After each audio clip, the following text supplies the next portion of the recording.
BFM TV face à face. Apolline de Malherbe.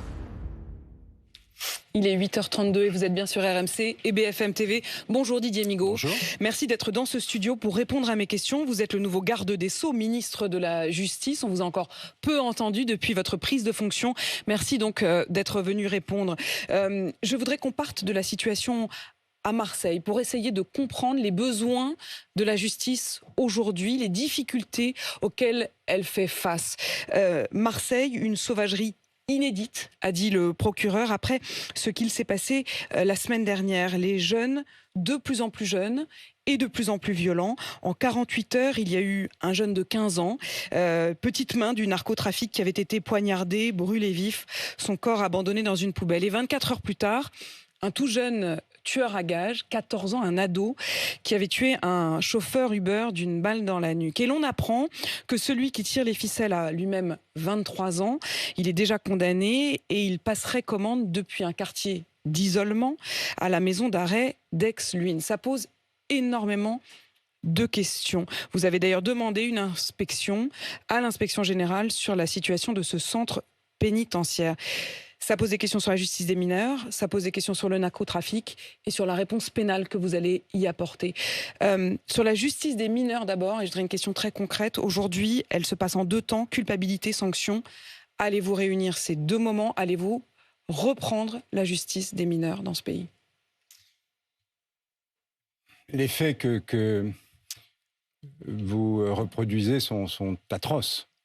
Et le sujet est d'une gravité tout à fait exceptionnelle. Et c'est un phénomène qui monte en puissance. Donc il faut que nous puissions réagir et nous donner les armes nécessaires pour affronter effectivement ces situations. Alors il y a plusieurs sujets. Vous évoquez immédiatement la justice des mineurs. La justice des mineurs ne peut pas être la justice des majeurs. C'est un principe constitutionnel, c'est même un principe qui est reconnu dans des conventions internationales, dans des traités internationaux. Ça veut dire que vous n'allez pas supprimer l'excuse de minorité, comme on dit? Non, n'anticipez pas sur la réponse que je peux faire. Le Premier ministre m'a demandé de réfléchir à l'atténuation de responsabilité des mineurs dans un certain nombre de situations d'une extrême gravité, c'est-à-dire notamment pour les mineurs de 16 à 18 ans, pour des crimes, donc des situations tout à fait exceptionnelles. Il y a déjà des dérogations. D'ailleurs, à cette excuse de minorité, il faut voir comment nous pouvons élargir dans le respect de l'état de droit. Mais je crois que nous avons quelques marges. C'est le mot que nous avons quelques marges atténuation de l'excuse. Oui, c'est d'ailleurs le terme qu'a retenu le Premier ministre dans sa déclaration de politique générale. Est-ce que ça veut dire que, là encore, prenons des exemples très concrets pour savoir ce que ça voudrait dire dans les faits, quand vous voyez que le meurtrier présumé de la jeune Philippine avait été condamné à 7 ans de prison pour viol, mais avait bénéficié d'une remise automatique de peine. C'était pas un juge des libertés qui l'aurait remis en liberté, comme ça avait pu être dit sur le moment. Non, c'est une remise automatique parce qu'il n'avait que 17 ans. Oui. Est-ce que lui, aujourd'hui, tout cela, nous sommes en train cette remise automatique n'existerait plus? Tout cela, nous sommes en train de l'expertiser pour que nous puissions, dans le cadre du respect de l'état de droit, trouver les solutions pour faire en sorte que ce type de situation puisse être sanctionné comme il se doit. Et d'ailleurs, j'en profite pour vous poser la question. Pourquoi est-ce qu'il est toujours en Suisse, le meurtrier présumé de la jeune Philippine? Vous savez qu'il y a des règles. Il a été arrêté en Suisse. La demande d'extradition a été faite par la France. Elle a été faite. Elle a été faite par la France dans les délais. Maintenant, il faut que la procédure suive son cours. Parce que normalement, il y a 18 jours, en effet, pour faire cette demande. Elle a été faite dans les temps. Il devrait donc... rien ne s'oppose à ce qu'il soit extradé vers la France. Mais vous savez qu'il peut refuser, qu'il y a des procédures. Il est aujourd'hui détenu en Suisse.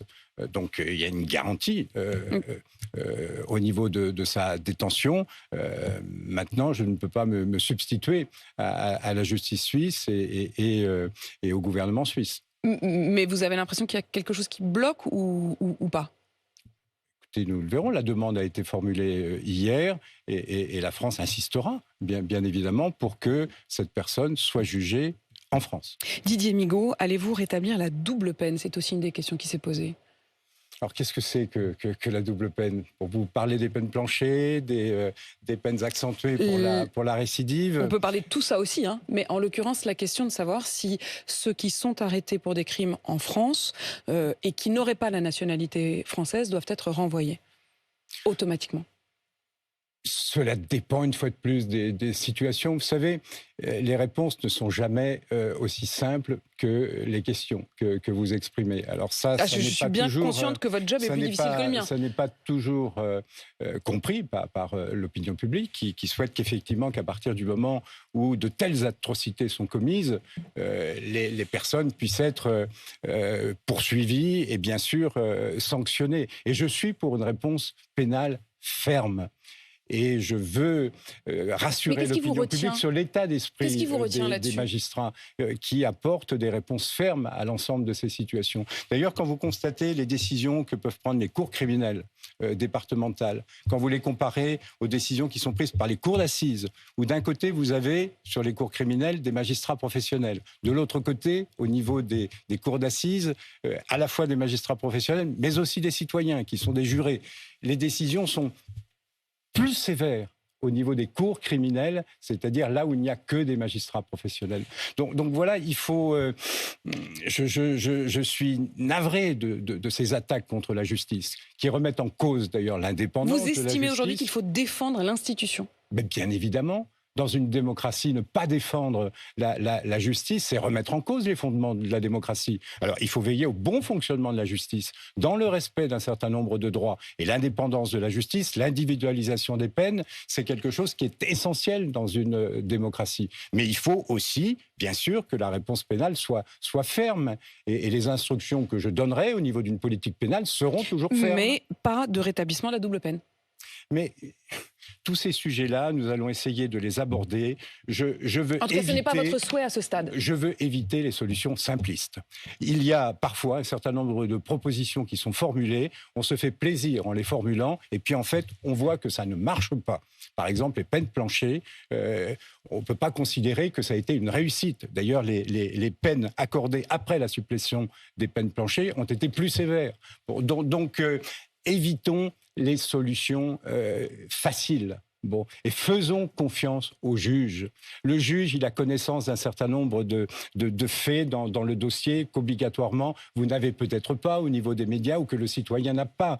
Donc il faut faire confiance à la justice. Vous voulez rétablir je suis préoccupé par le fait que cette défiance que peuvent avoir les citoyens vis-à-vis d'ailleurs de l'ensemble des institutions. Les citoyens, le ministre de l'Intérieur lui-même a commencé par dire quand même qu'il y avait l'impression que la justice était souvent laxiste.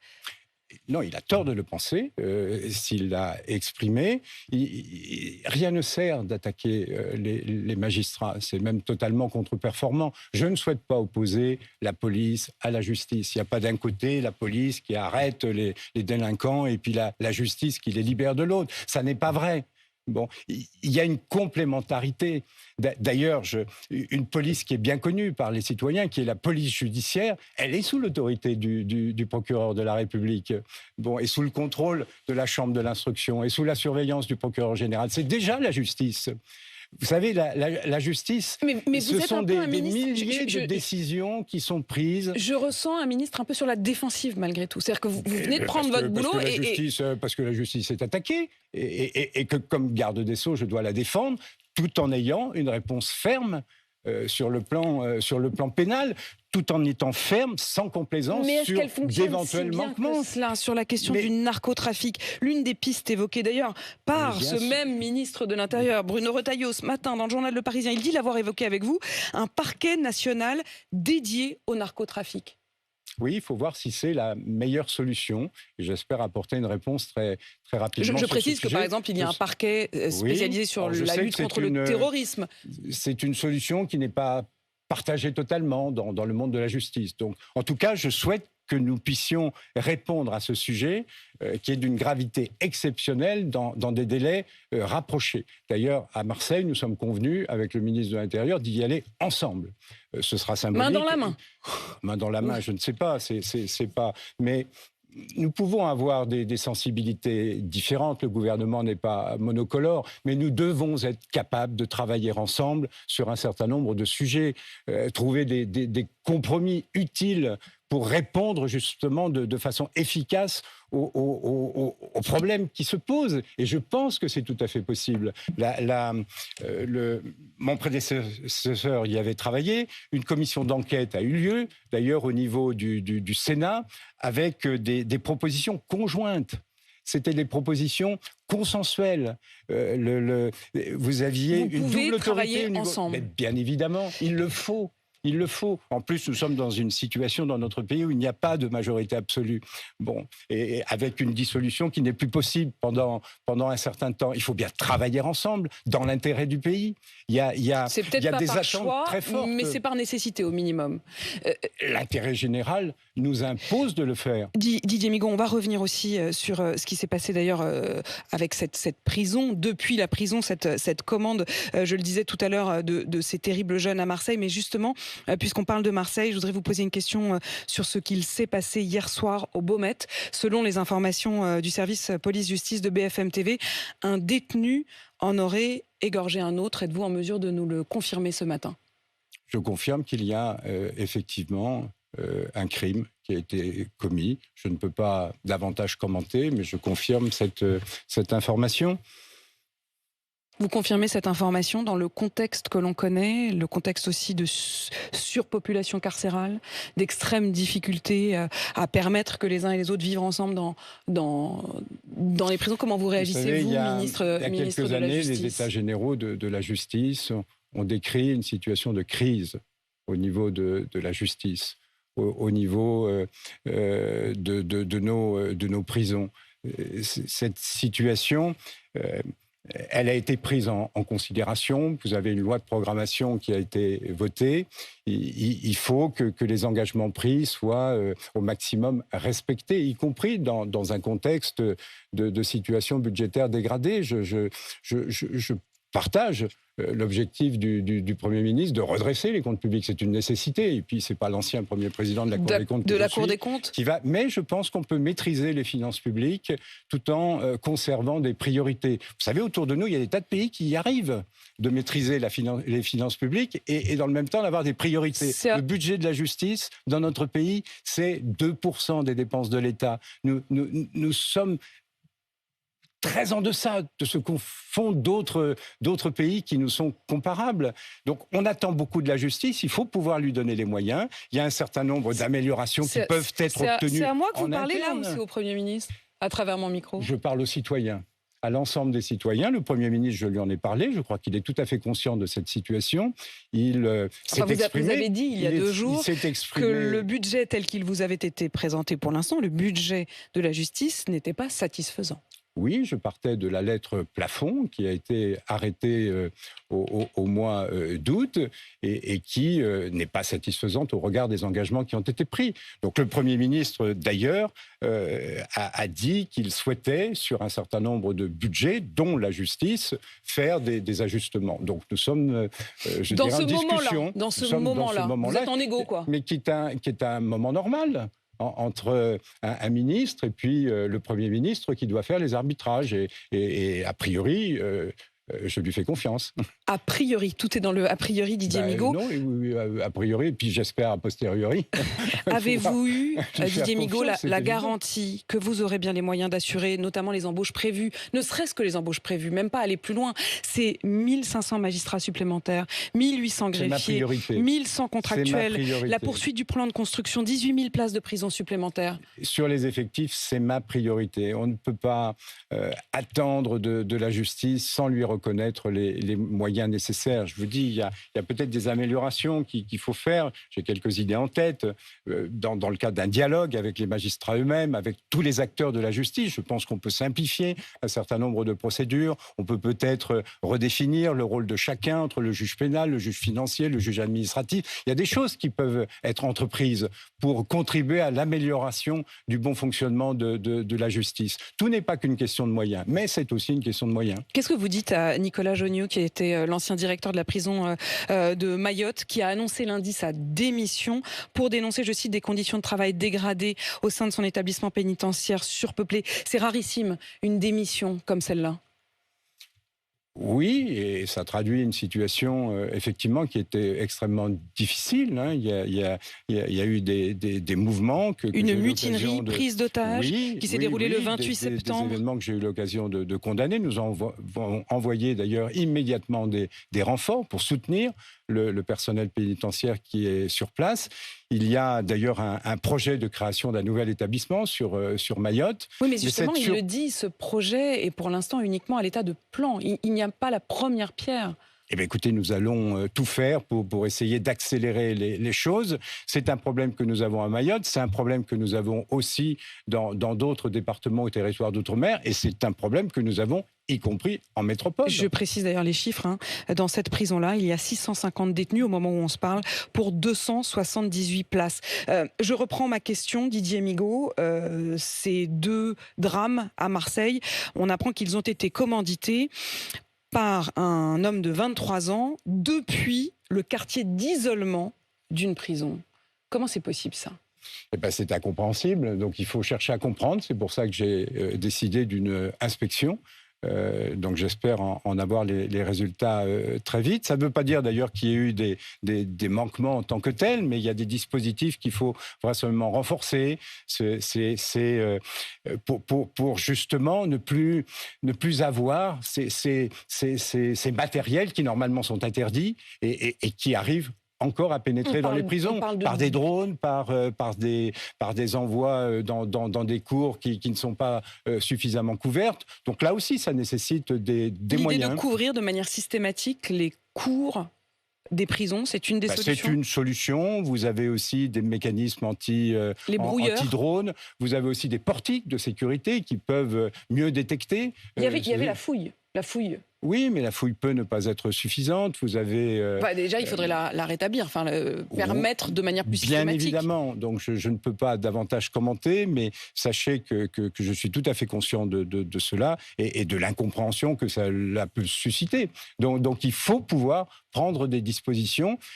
Ça nécessite aussi un dialogue avec l'ensemble des acteurs. Et croyez-moi, le personnel pénitentiaire fait un très gros travail dans des conditions extrêmement difficiles. Donc il faut pouvoir d'ailleurs respecter l'ensemble des engagements qui ont été pris à l'endroit de ces personnels et il faut pouvoir dialoguer avec eux pour voir comment améliorer tous ces dispositifs de sécurité. On se souvient bien sûr à quel point ils avaient tous été bouleversés par l'épisode Mohamed Amra au péage d'Incarville le 14 mai dernier. 2 de leurs hommes avaient été tués. Et 3 autres blessés.